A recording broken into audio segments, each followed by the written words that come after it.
अस्सलाम वालेकुम dear student. आज जो है मैं एक बहुत ही बड़ा इम्पोर्टेंट टॉपिक आपसे डिस्कस करने जा रहा हूँ। वो है प्रॉब्लम, जो कि अक्सर लड़कों का मसला होता है। आया वो एग्ज़ाम बोर्ड का हो या एमडीकेट का हो, तो अक्सर लड़के इसको सोल्व नहीं कर पाते हैं और उनके लिए एक बड़ा ट्रिकी सा जॉब होता है इनको सोल्व करना। तो कुछ मैं यहाँ पर ट्रिक्स आपको बता रहा हूँ जो जो कि आपके लिए हेल्पफुल जो होगा वो रोल प्ले करेगा पेपर में, एमडीकेट का हो या आपका बोर्ड का पेपर हो। तो मैंने एक न्यूमेरिकल सेकेंड ईयर का उठाया है, लेकिन न्यूमेरिकल तो है सेकेंड ईयर का, लेकिन है अब स्टूडेंट जो है नाइन्थ के हो, टेंथ के हो, फर्स्ट ईयर के हो, वो भी इससे जो है हेल्पफुल पॉइंट्स जो है वो हासिल कर सकते हैं और उनके लिए भी है फ़ायदेमंद है। ठीक है। तो न्यूमेरिकल में सबसे पहले आपने जब चैप्टर पढ़ा तो उस चैप्टर को आपने इसी तरीके से पढ़ना है और चैप्टर में जितने भी आपने फार्मूले पढ़े वो फार्मूले आपको याद होने चाहिए। जैसे कि यहाँ पर मैंने इस चैप्टर से रिलेटेड कुछ फार्मूले यहाँ पर ड्रा किए हैं। F is equal to I B L sine theta. अभी F जो है आपको पता होना चाहिए कि चैप्टर में F किस चीज़ के लिए प्रोनाउंस होता है और I किस चीज़ के लिए प्रोनाउंस होता है, B किस चीज़ को रिप्रेजेंट करता है, L किस चीज़ को रिप्रेजेंट करता है। तो ये चीज़ें आपको पता होनी चाहिए। ठीक है। और साथ में यहाँ पर दूसरा फार्मूला है flux is equal to B है कोस थीटा। यहाँ पर फाई का जो साइन है वो इक्वल है बी और है। यहाँ पर फाई जो है वो फ्लक्स को शो करता है, बी जो है मैग्नेटिक फील्ड को और है जो है एरिया को शो करता है। तो यहाँ पर एक कुछ फार्मूले जो है यहाँ पर मैंने ड्रा किए हैं और ये सारे जो फार्मूले हैं वो आपके टीचर ने आपको पढ़ाए हैं और आपको उसके बारे में मालूमात होनी चाहिए कि यहाँ पर हेल जैसे मैंने बताया किस चीज़ के लिए प्रोनाउंस होता है और एंगल जो जैसे कि यहाँ पर थीटा है वो किन के बीच में एंगल है, आया बी के बीच में एंगल है या बी और ए एल के बीच में एंगल है या आई और बी के बीच में एंगल है। तो ये चीज़ें आपको चैप्टर से पता चलेंगे। तो सबसे पहले आपने चैप्टर को सही तरीके से समझना है। जब आपका टीचर आपको पढ़ा रहा होता है तो आपने अपना ध्यान कंप्लीटली उस टॉपिक की तरफ रखना है। ठीक है। तो प्रॉब्लम कुछ इस तरह से है, what will be the speed of an electron if it moves at right angle to the magnetic field of 0.2 Tesla and it experiences a magnetic force of 2 into 10 power minus 30 newton. तो यहाँ पर हमारे पास कुछ जो points है वो मैं यहाँ पर भी आपको बता दूँ कि लेट सपोज यहाँ पर उसने कहा राइट एंगल। तो आपको पता होना चाहिए कि राइट एंगल जो होता है वो हमेशा हम 90 डिग्री को बोलते हैं। ठीक है। फिर मैग्नेटिक फील्ड 0.2 टेस्ला, यानी हमारे पास मैग्नेटिक फील्ड की वैल्यूज जो है वो बताई हुई है कि 0.2 टेस्ला है। टेस्ला जो है वो मैग्नेटिक फील्ड का यूनिट है।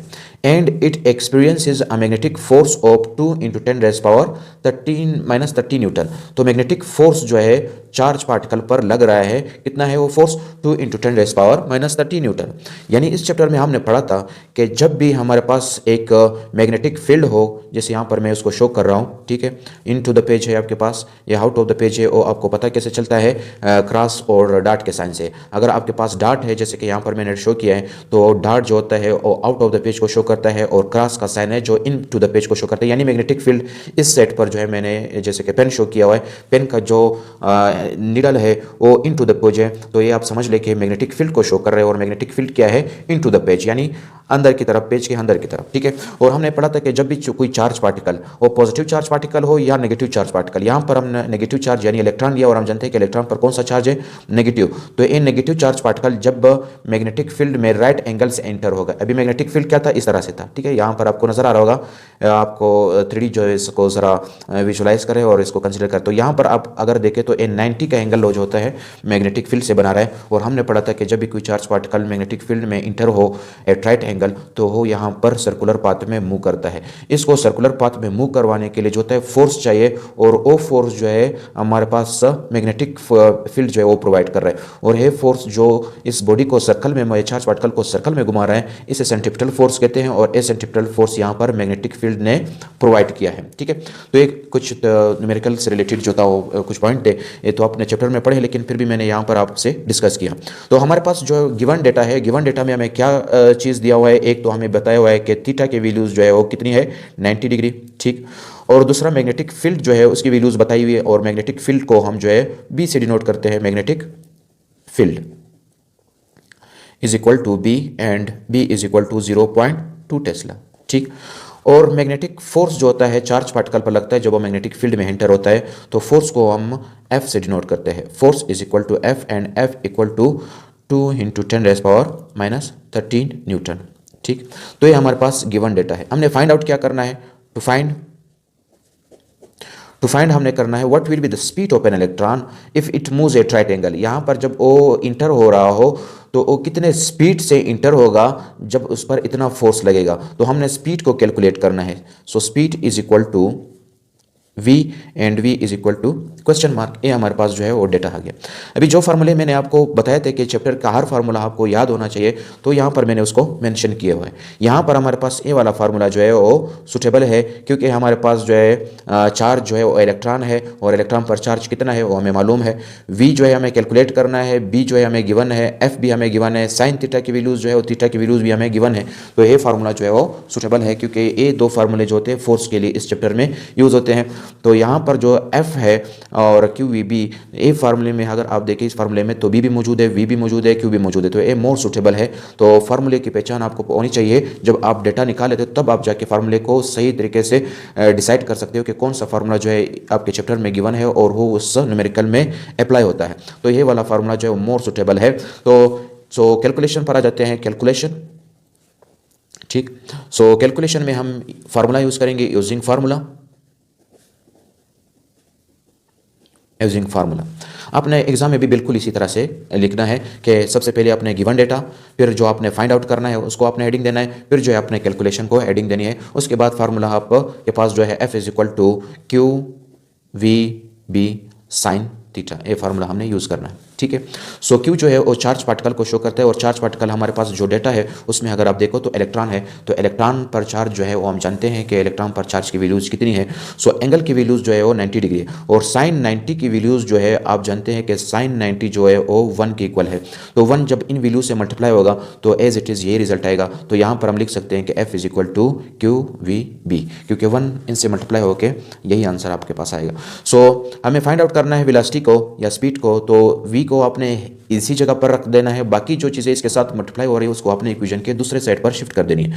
सो यहाँ पर जो है F Q B is equal to v अपने जगह पर, बाकी चीज़ें इस साइड पर हमने इसको शिफ्ट कर दी हैं, ठीक है। सो हम इसको इस तरह भी लिख सकते हैं कि v is equal to F Q B. अभी वैल्यूज को पुट करते हैं। वैल्यूज को पुट करने के बाद हमारे पास जो आंसर आता है वो क्या होता है, F की वैल्यूज यहाँ पर गिवन है 2 इंटू 10 पावर माइनस 13। सो क्यू जो हम जानते हैं कि चार्ज पार्टिकल पर जो इलेक्ट्रॉन है उस पर चार्ज की वैल्यूज कितनी होती है 1.6 इंटू 10 पावर माइनस 19 कोलम, ठीक। सो बी की वैल्यूज जो है वो आपने डेटा में गिवन है कि 0.2 टेस्ला। अभी आप 0.2 को जो है इससे मल्टीप्लाई करेंगे तो आपके पास जो आंसर होगा वो आएगा ए माइनस 0.32 इसका आंसर आएगा आपके पास, और 10 का पावर माइनस 19। ए 10 का पावर माइनस 19 जो है नीचे इसके पावर देखो माइनस में है, जब इस ऊपर शिफ्ट होगा तो इसका माइनस का साइन चेंज होके प्लस में चला जाएगा। तो इसको हम ऊपर शिफ्ट करेंगे, तो ऊपर शिफ्ट करने से क्या हो जाएगा 2 को आपने क्या करना है यहाँ पर स्टूडेंट जो होते हैं वो मार्क आ जाते हैं, उनको पता नहीं होता है कि हमें ये मैथमेटिकल स्टेप कैसे सोल्व करने हैं। आपने 10 के पावर को एक साथ लिखना है, अगर वो नीचे है तो आप ऊपर शिफ्ट कर ले, और अगर यहाँ पर कोई और वैल्यूज 10 की मल्टीप्लाई हो रही है तो बेस इसका एक बना के पावर जो है अगर प्लस हो रहा है तो प्लस कर दो, अगर माइनस हो रहा है तो माइनस कर दो।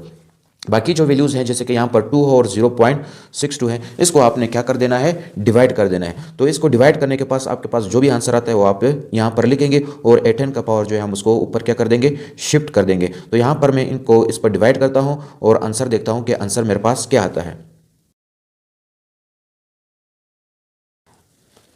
यहाँ पर मैंने क्या किया, जब इन दोनों वैल्यूज़ को डिवाइड किया तो 6.25 आंसर आया, और 10 का पावर माइनस 13 इसी तरह से। मैंने पहले डायरेक्ट ही करना था, लेकिन फिर मैंने कहा कि बच्चों को जो है वो सही तरीके से पॉइंट समझ में आ जाए, तो इसलिए मैंने क्या किया कि इनको अलग से अभी जो है उसको सोल्व करूँगा। तो यहाँ पर मैं इसको ऊपर शिफ्ट करता हूँ, तो आंसर जो होता है 10 का जो पावर था माइनस का वो प्लस में चेंज हो जाता है, तो प्लस में चेंज हो गया। अभी इनके बेसिस अगर आप देखें तो दोनों 10 10 है, तो बेसिस अगर सेम हो तो पावर जो होते हैं आप उसको एक साथ लिख सकते हैं, ठीक है। तो हम इसको 6.25 इंटू 10 पावर माइनस 13 और प्लस 9, माइनस 13 और प्लस 9, इसका आंसर जो है आपके पास क्या आएगा 6.25 इंटू 10 पावर। तो ये हमारे पास इसका आंसर। सो माइनस 13 से अगर हम प्लस 19 को माइनस कर दे तो इसका आंसर जो है हमारे पास 6 आ जाता है, ठीक है। और कौन सा प्लस का साइन जो है वो ग्रेटर है, तो इसके साथ आप प्लस लिख सकते हैं, ठीक है। तो ये मेरे पास, और वी का जो यूनिट है वो क्या है मीटर पर सेकेंड। तो ये हमारे पास आंसर आ जाता है स्पीड का, यानी जब चार्ज पार्टिकल इतनी स्पीड से इंटर होगा तो उस पर इस वैल्यूज़ के मुताबिक जो है उस पर फोर्स लगेगा। यहाँ पर एक और चीज़ मैं बता देना चाहता हूँ कि कुछ स्टडी बुक में आपको इनके साथ यूनिट्स भी मिलेंगे, ठीक है। तो यूनिट्स आपको कंफ्यूज करेंगे कि यहाँ पर आपने यूनिट लगाए और लास्ट में वो कैसे मीटर पर सेकंड में जो है वो चेंज हो जाता है, जैसे कि मैंने यहाँ पर लिखा है मीटर पर सेकंड के लिए।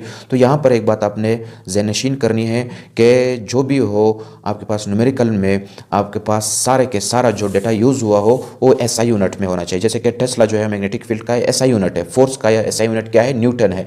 तो इसी तरह से बाज़ औक़ात जो होता है जैसे कि सेंटीमीटर हमें दिया जाता है न्यूमेरिकल में, तो सेंटीमीटर जो होता है वो तो यूनिट है डिस्टेंस का, लेकिन सेंटीमीटर एसआई यूनिट नहीं है, मीटर एसआई यूनिट है। तो इस वजह से सबसे पहले आपने जो है जो भी यूनिट होगा उसको अपने एसआई यूनिट में कन्वर्ट कर देना है। तो सेंटीमीटर जो होता है हमारे पास डिस्टेंस का यूनिट है, लेकिन एसआई यूनिट नहीं है। तो एसआई यूनिट जो है डिस्टेंस का वो क्या है, मीटर है। और तरीका आपको जो है चैप्टर में जो है वो समझाया जा चुका होता है कि सेंटीमीटर को मीटर में कन्वर्ट करने के लिए आपने क्या करना पड़ता है। तो ये कुछ टिप्स जो आपको मैंने बताए, होप के आपको हेल्पफुल रहे होंगे और एग्जाम